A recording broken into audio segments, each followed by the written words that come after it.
Welcome back, Lovestylers. It's Misty on the mic, and I got a friend of mine in the house. His name is Andrew Marcus, and he's a cool cat, and he's a very nice man. Andrew, how are you doing? I'm doing swell. Does anyone say swell anymore? I just did. Today we played a couple rounds of frisbee golf. What were the profound things today that you found out about while playing frisbee golf by accident today? We were playing and we were talking about forgiveness, and we were talking about just lessons, life lessons and forgiveness and discernment. And you were breaking in new discs. We bought all new putters, first time in 30 years. But when we were just throwing a bunch of discs on a hole, and we thought we lost your birthday disc. But we didn't. And we were looking around and looking around and looking around, and we just couldn't find it. We actually even found a disc in the woods that was not marked. So that was like a blessing. But then we stopped and we're like, we don't even think you threw that disc. And the disc was in the bag. The whole time. And it was like. But I remember throwing it. I remember you throwing it too. And we think something was weird and flipped, and we were tripping for a minute. And we think the world did something. The universe did something, some kind of 180 flip, or was it just our perspective, I suppose? I think it was timelines. I think there was all the potentials that potential A, you threw the disc and we just can't find it. And then we lose it. We went with that one for a while. Well, we looked for it. We went with potential A. You threw the disc and it's in the woods, and we tried to track it down. But it was nowhere. Then it was potential. Then there was the potential of, well, we could laugh it off and go, ha, ha, ha. Well, it's your birthday disc. We'll just have to get you another disc. And we kept looking, but we didn't get mad, or we didn't get sad, or we just were like, it's weird. We can't find it. And that was potential one, that we didn't find the disc and we'd be happy or mad about it. Potential two was we could find the disc and go, oh man, that was a bummer, but at least we found the disc, and we leave happy, sad, or mad. It's whatever we want to bring to the experience. And then there was option timeline number 4. 0. You didn't throw the disc. We thought you threw the disc because we got caught up and excited with all our new putters, throwing a bunch of putters, and just in the moment forgot we lost a disc or threw a disc. Either way, we left happy. We didn't fight, which was good. And we didn't get hurt, didn't get bit by anything, I don't think, or. Knock on wood on that one. I got bit by a spider last week, and it tore me up. Didn't twist an ankle or hurt ourselves. We didn't lose any discs. And we left happy. I think it's all the perspective. We didn't give, and the weather held out. As soon as we left the golf course, it started raining. So it was all divine order. We were meant to stay on that hole for that long. Like you said. Something kept us there. I felt like something was, honestly, Andrew, I felt like something was keeping us there. Because then you did it again on the next hole. But I also felt like something was keeping us there, and I didn't know why. But I knew that it was. I know that sounds very wacky. Things are wacky lately in the world, if I may. So I kind of rolled with it, and so did you. Well, I think there was a lesson to learn, and I think the universe and God didn't want us to leave the golf course until we learned the lesson of, because we were talking about forgiveness and peace and moving on. And I think God was telling us, take your time. You don't give up on something that's not worth giving up. And I think it was also, we talked about situations. You said, well, put yourself in that person's shoes that we were talking. And I said, well, okay, that's fair enough. The person I need to forgive or what have you, put myself in their shoes in this situation. I still wouldn't have acted the way they acted. And that was, I think it's all perspective. Like we chose not to give up on that disc. Mm-hmm. So we're going to sit here and find it. And then we said, hey, it doesn't make sense that we're not finding this disc. It's got buried in the bag. We never threw it. And I think that was profound because is the situation worth fixing? Or is it worth a stupid disc that we just leave and we laugh it off, go, ha, ha, ha, well, we lost that one. I didn't like that disc anyway. Do we write off the disc like we can write off a situation or a person or a environment? I remember going through all of the emotions of each individual situational outcome. Remember, we talked about it after, and you said you felt the same way. Like, I kind of felt the emotion of we lost the disc. Okay, so you lose the disc, and you're in your head going, it's one less disc, and now the guy's got to call me, and I got to meet him, and because I wrote my name on it, but that's my favorite disc. Should I keep looking? It was a birthday disc. It was a birthday disc, and my birthday was very recently, and it meant a lot to me. I love it. It glows in the dark. You could see this thing from space. And you throw it really, really well. You've gained at least 3 to 4 yards on your drive. It's a good disc for you, and I didn't want to give up on it. But my emotions, I remember thinking, okay, so you just you got to pick a perspective, right? We get pissed. That's one, like you said. We keep looking, which is what we did. We found out we never threw it. So that was weird because we were really right back at square one. I swear. You saw me throw that. You said, I remember you threw it. Yeah, it was very weird. It was bizarre. And then we found someone else's disc right there in the middle of right by the pin, where no one would ever leave a disc and not see it. And not mark it. In the woods, yes. You find them all the time. It's part of the whole frisbee thing is you find a disc and it's like good luck. It's like finding money. It's exactly like finding money. What's nice about finding a disc is if it's marked, you get to return it to its rightful owner, which makes you feel good. There's a nice neighborhood store, Pluto Sports, that offers a service for 30 days, like a 30-day drop off. You lost and found, and then otherwise they donate them. But you text the person, like they text you when it gets delivered to the drop off, and you also, as the finder, text the person, go, hey buddy, I found your pink rhino, in the parking lot, dummy, where you threw it. So it's nice. And then when you find one that's not marked, that's even nicer too. You say to a couple people, if you pass people on the course, hey, did you lose a disc? You use this Frankenstein looking thing or whatever? No, well, you got a disc. That's cool. It's like finding money.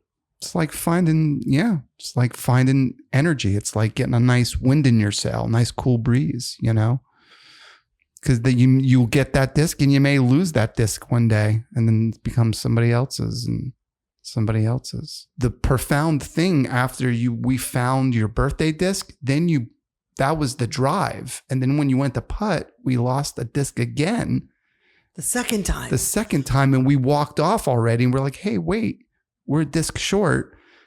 And so you did it twice and we weren't sure where we threw it, but we collapsed the timelines. There was a potential that we lost a disc, potential we found a disc, potential we found your disc, potential. I think it was the perspective of whatever you brought to it.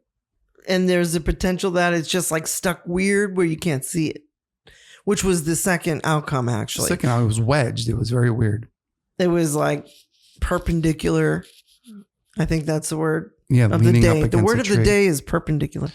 No, but it was like kind of sliced right between these branches where you just have to be at the right angle to see this thing in a million years. Yeah. And that's what happened today. It was very strange. We found it though. And we found another disc, but we lost 2, but we found one in the same hole. But I swear I remember throwing both of them, and it ended up in the bag by itself. And it was like magic. It was like magic. And it was almost like someone was playing a supernatural, sorry, Andrew, to interrupt you. It's okay. It was almost like someone was playing a supernatural trick on us today. Would you agree? It was like some weird Doctor Strange loop. It was like we were stuck on that hole, but we chose to use that as an educational hole to try out all those new putters and all those new discs, so we threw multiple potentials. That's when we got mixed up. We had multiple discs out there, and happens to the best of us because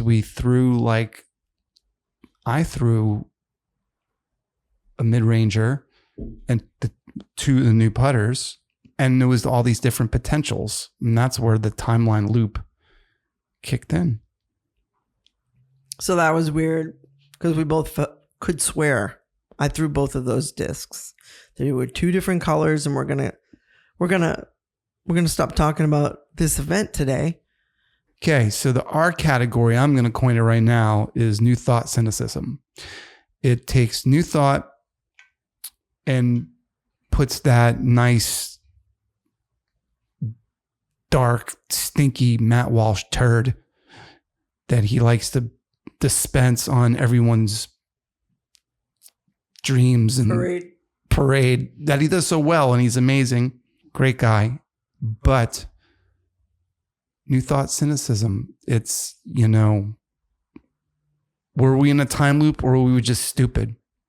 Could we say we were just, I know we moved on from That's okay. from the frisbee golf thing, but we can say, oh my God, it was just this cosmic event and we lost a disc, and if we found the disc, man. We lost a disc, or were we just so stupid? Was there ever a disc? Right. Was the spoon, there is no spoon. Right. We just bunch of dummies throwing discs on a hot day. It got mixed up. And got mixed up. Lost. Or was it this cosmic divine intervention? I did have a profound thoughts, and I was very happy. It emotionally made me feel good. So this is where the new thought cynicism comes into play. It made me feel really good it was the thrill of, oh God, she lost her birthday disc. She's going to be pissed. I want to really find this for her. I'm digging looking in caves and little nooks and crannies, get bit by something. So I want you to have your birthday disc. But what was the lesson? The lesson was, oh, it's so spiritual. We kept cool, cooler heads prevailed, or we just were a bunch of dummies and threw discs and got lucky and found the discs. Whichever you prefer, whichever empowers you more, I say. But it made me happy. The event made me happy that we found the disc. Mm-hmm. Made me happy that we didn't get mad. It made me happy that we found the second disc, and it made me happy that it didn't rain. I was having a blast with you, and you were playing really, really well. I mean, it wasn't our best game, but we were playing really well together. And it was a cool day. We were getting those nice, chilly, cool little bursts of chilled, cool air on us. We had the place to ourselves, and we forgot to mention that. Yeah. And it was just a beautiful moment. It's a beautiful day, and it was real thrilling and, a roller coaster, like a soap opera. I think the world flipped today, so I get spacey with some of these events. But that was a spiritual experience for me today. And you said are you still holding to that? It was definitely a spiritual experience. I think that and especially because we were talking, I'm gonna scratch my nuts. So I'm telling him to stop rubbing because it's picking up on the mic. Well, you rubbing your nuts. Creeping up. Got these gym shorts creeping up. He already took a shower too, so it ain't swamp nut. And I had a complete profound, because especially we were talking about forgiveness and we were talking about time.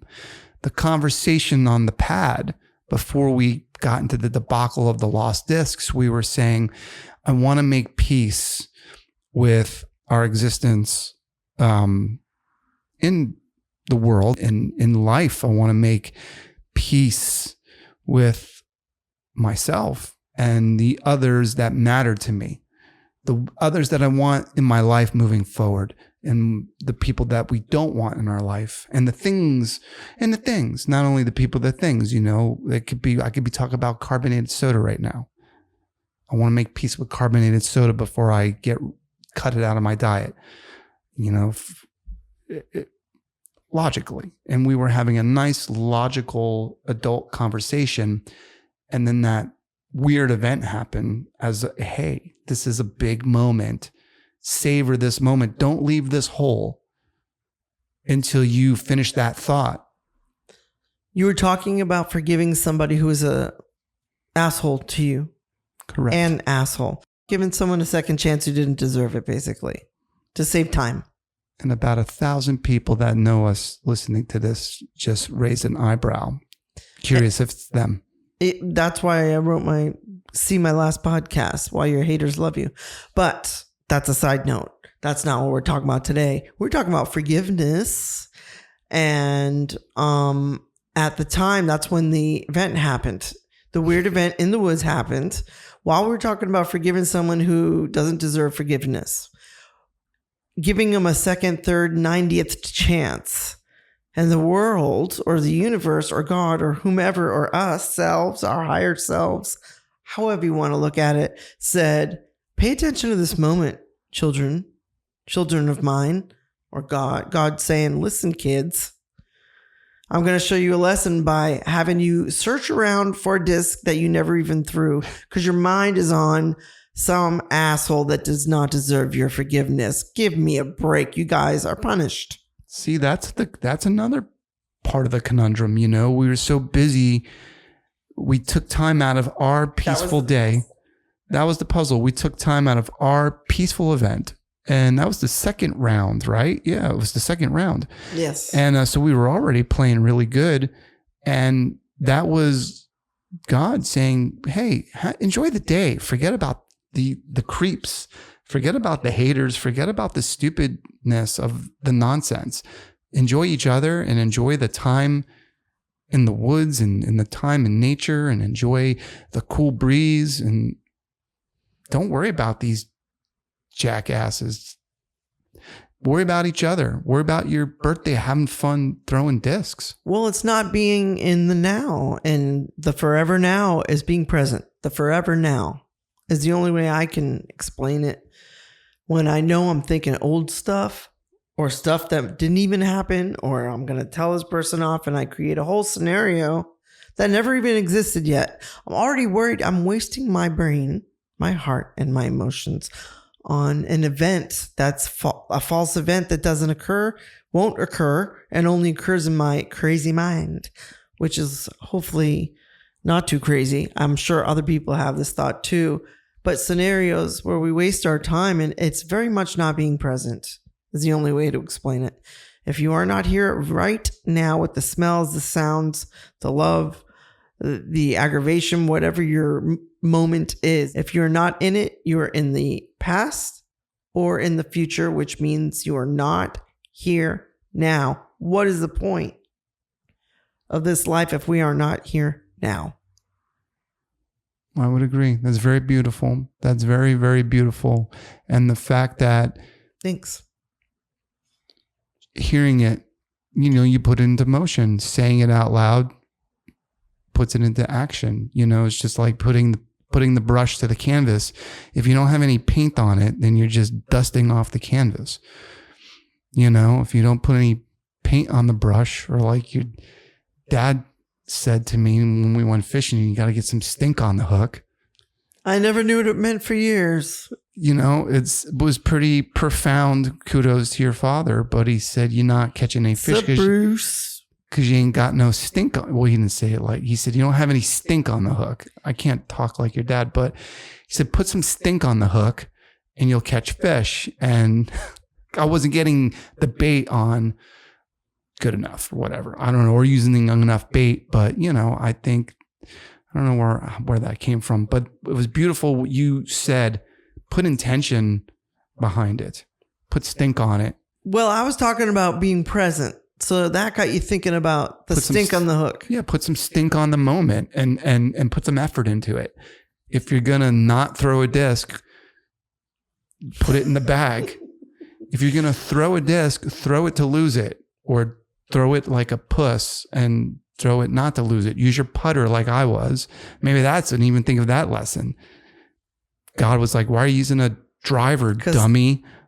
Because I keep watching all these YouTube chicks and guys throwing like monsters, like beasts in the best way possible. In an open field.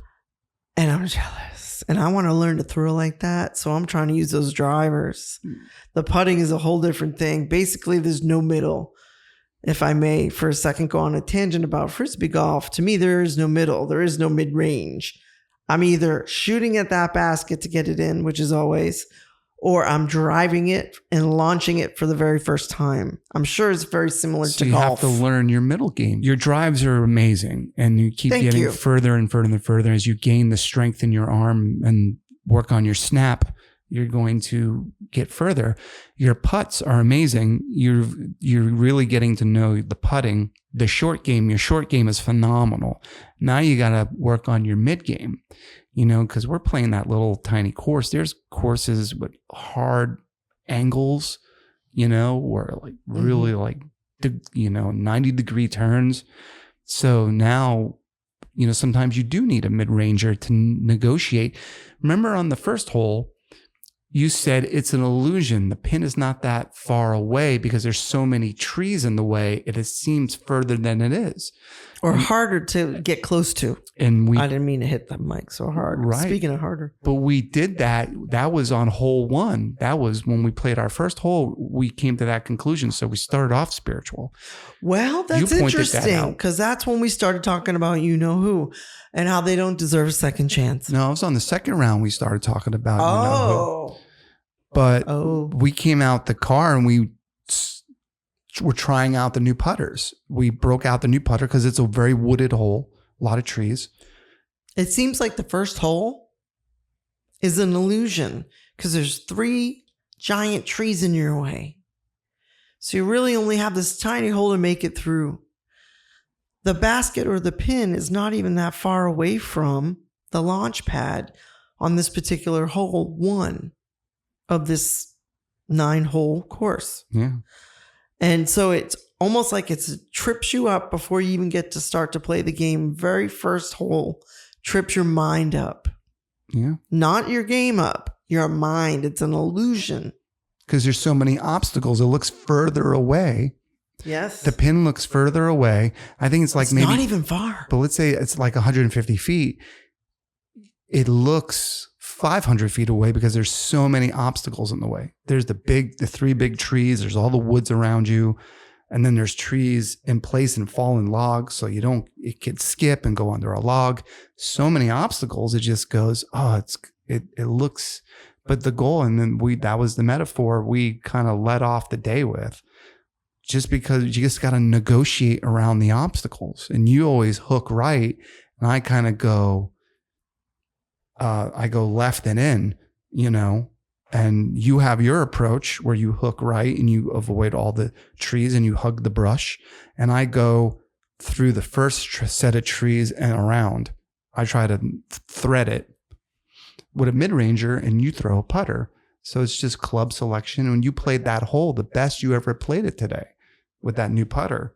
I feel bad we don't have the name. Can I look at the name so you can put it in? Sure. And maybe that's a metaphor. There's a lot of metaphors I'm finding with frisbee golf and real life. One of the metaphors being all you're trying to do is avoid the obstacles at the very first hole that we're talking about in this one course. You can use the metaphor for anything and say, I'm just trying to stay out of the way of trouble in my life. Like, I'm not here to mess with anybody. If I seem like I'm here to help, it's because I want to help. Let me help. That's beautiful. That is very beautiful what you just said. Yeah. You don't want stat. Don't start no shit. Right. There'll be no shit. Is that an up north? Is that a New York thing? I don't know. I noticed it's a New York thing for people to say, don't start no shit to be no shit. It's just common sense. So the putter you got is a streamlined discs. It's a streamlined disc neutron range disc golf putter. So just give a shout out. Not sponsored. Streamlined discs. Not sponsored yet. Until you call us, okay? Send her a couple discs because send her some drivers because she likes to lose them. The streamlined disc Andrew got me has a pyramid on the front. And I love pyramids or triangles, whichever way you want to look at it. People are, like me, are obsessed with them. Not obsessed, but like my eye goes to it. Maybe all of our eye goes to a triangle more than another shape. Who knows? But I said, you have to get me this disc. I don't even know anything about discs hardly at all. And I only use 2. I do not use a mid-ranger. I am an either off or on kind of person. If I had to describe myself, I got to learn things my way. So I'm just learning to putt. If you can putt, you can play frisbee. It does not matter where it goes. If you can putt, you can putt. That's my thing. Don't try to get it in the basket. Don't try to get it in the pin, which is the same thing as the basket. Try to get to the base of the pin in a 360-degree angle around the pin by just a few feet, like 5 feet out from the center of a circle. I won't even say sphere because it's not a sphere. It's a flat circle. So the center of a circle is where the pin is. You can land anywhere in that 365-degree angle range, whatever it is, by like 5 feet to 10 feet. You can usually putt. If you can putt, you can play this game. It's free. And it's all about if you want to get it into the pin or not. And it's kind of like a metaphor for life. If you're throwing just to throw drives and get aggression out, it's good. If you're throwing to just get accurate putts and get it in the hear the sound of the chains, that's good too. If you're just there to just kind of walk the woods, that's good. That other putter that you got that you liked is an MVP, cosmic neutron entropy disc. An MVP, cosmic neutron entropy. If you want to sponsor me, it almost rhymes, you see. That's the other one you really liked and you threw well. My white one is my brosive. It's your MVP neutron. It's my biggest bro besides you. See, you have relationships with these discs, and it's weird, but you do have a relationship with many things that are objects. I was knocking on the table just then. But you can develop a relationship, and you know your throw when you feel it. I realized I held my breath until like 10 seconds after I threw. When I threw really good, I just didn't even exhale for 10 seconds, which is interesting. But when you know you throw, doesn't it have a feeling to it? Well, yeah, because you really liked your white neutron, your MVP neutron. And then you got a MVP neutron teleport for a new driver, the one that we lost. That we fake lost. We didn't lose it. We never threw it, but we remember throwing it. But again, I will say we both saw me. Yeah. Excuse me. I will say one more time. I would like to say one more time, declare. Andrew remembers me throwing it, and I remember throwing it. But it's called the teleport. So and it's called the teleport. So dude, don't even freaking stop. Whoa, MVP teleport. You're like Keanu Reeves in Point Break. Whoa, dude. No, Bill man, and Ted. That was nuts. But you throw that disc so good and you just know how to work it. Like it gained. She knows how to work it. You gained a good 10 yards on your toss with that disc, and you land it right at least 3 to 5 yards from the other off, like now, because now you're just getting stronger and getting better and better. So you're catching up. Well, I think I suck kind of, but I'm learning to learn about the spiritual side of Frisbee golf, which we can wrap it up and say there are many metaphors. Don't you think, Andrew? Oh, this is just the beginning of this Frisbee golf discussion. What do you mean? With you, Misty, now giving Frisbee golf a second chance and your new rebirth in Frisbee golf world. You picking your own discs and you playing it and getting into it and loving it. We actually putt now in the backyard and stuff. And we blow our minds, get expansive. on nature and metaphors and space and time and dimensions. We talked about stacking time. Could have happened. Yeah, this is going to be the one. Because I remember throwing it. You remember throwing it. I remember losing it. You remember losing it. We remember all the different ways that didn't even happen yet. Well, this is the first part in the golf series, the Frisbee golf series, of us talking about what we learned on the course today. Yeah. And we didn't even really talk about what we learned Frisbee golf wise on the course today. We got more life lessons than golf lessons. So I was trying to do stupid throws and stuff, but we did, that's the boring part. We want to know the we like the metaphors, don't we? This new thought cynicism applied to our Frisbee golf journeys and our life journeys. And as we navigate to the next phase in our existence and what we're doing, this is the first of many conversations that will be Frisbee golf related, as well as spiritual new thought cynicism related and Lovestyle related, because this is our lifestyle. This is a peek into our mind. You can look at our artwork, our paintings. You can look at, we're surrounded by our beautiful paintings right now in our dining room.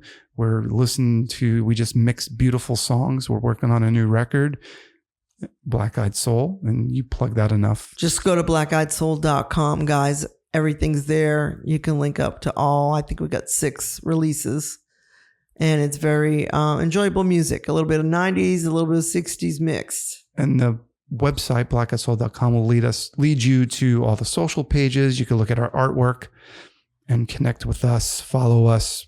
Misty Lovestyle is another. I don't even know what mine's called, but it's linked to I think it's Black Eyed Soul 1. You're going to have to know that. I guess I'm good. Well, you're so the now talent. You say it. I'll edit this out. I think it's called Black Eyed Soul 1. Go to blackeyedsoul.com and there's a link to it, whatever it's called. So Andrew's Instagram handle is Black Eyed Soul 1. I think. If you want to check out his paintings, he's what I would call a natural. All of a sudden just started painting. We couldn't find paintings we liked. He started painting. And he's this miraculous, wacky artist, cool painter. And I do this Kool-Aid thing that makes faces come out of the painting. And that's for another discussion. We're introducing. I'm hungry and I got to pee. You can go. Thank you for talking with us today. And I'm going to wrap it up with the folks here. You can do that another time of the wrap. You can, but do a wrap, fine. And do a wrap so I can. This is the part I would leave in. That's funny. What we're going to have for dinner is sausage. This is what's more funny than the Anunnaki ravioli in a butter sauce. Yes. I had the sausage because we didn't thaw nothing out. Okay. So I'm going to not leave in the bullshit. So let's do, I'm going to do a real wrap. Okay. With you. And then I'm going to do a separate one with me. Okay. Go. Well, thank you for talking to us today, Andrew. Wait, it's not my show, is it? It is your show. Okay. I feel funny saying that. I wanted to thank you very much today, Andrew, for putting your spin in this world today and sharing it with the rest of us. You're welcome, my guy. Your mind. Gang. I don't know if I can use that. Theo, shout out to Theo Vaughn. I can use it now. Andrew, gang, as always, welcome on the Lovestyle podcast. And I love the metaphors that you came up with. I'm a little confused about the cynicism. We'll save that for the next. Cynicism. Don't steal it, Greg Braden. Yeah, you better stay off that new thought cynicism. It's hard to Matt say. Walsh. Matt Walsh can't have it either. And our other friends, you know who you are and we know who you are. We love you anyway. Love and light to everybody. But I wanted to thank you for stopping by and talking about Frisbee, metaphors, and more. Stay tuned because we get really open about certain topics here. Hanging out on Lovestyle with us. We appreciate you guys. Make sure to subscribe because I'm going to do some alone pod solo. So make sure to subscribe to Lovestyle. Make sure to go to blackeyedsoul.com one last time. I want to thank you again, Andrew. You're welcome. And I also want to say, keep watching us, keep listening, and we appreciate you subscribing, liking, and sharing with your friends. It's about fun topics this year, guys, so you don't want to miss out. You'll have a case of FOMO, fear of missing out. That'll get you, unless you stick with us. So we'll see you then. Peace out. Peace out.